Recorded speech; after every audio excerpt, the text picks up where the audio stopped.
আসসালামু আলাইকুম রহমতুল্লাহ। আমরা অনেকেই রানীক্ষেত ভ্যাকসিন করে থাকি, তবে ভ্যাকসিন দেওয়ার যে উত্তম পদ্ধতি এটা আমরা অনেকে জানি না। তো ভ্যাকসিনটা আমার সম্পূর্ণভাবে বাচ্চার ভ্যাকসিনটা হয়ে গেছে, এটা বোঝার উপায় কী?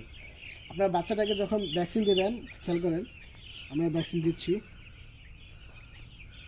দেখবেন এই যে বাচ্চাটা ঢুক গিলছে। হ্যাঁ, ঢুক গিলে মনে করবেন যে ওকে, আমি আবার দেখাচ্ছি আর একটা ধরে, এই যে দিলাম, এই দেখেন বাচ্চারা কিন্তু ঢুক গিয়েছে। আর আর তো কয়েকটা দেখেন আপনাকে, তাহলে বুঝতে সুবিধা হবে।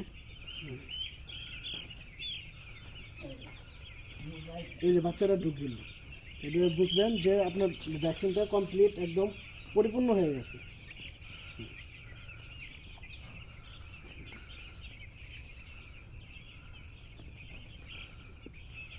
হ্যাঁ, ঢুক গেছে এটা।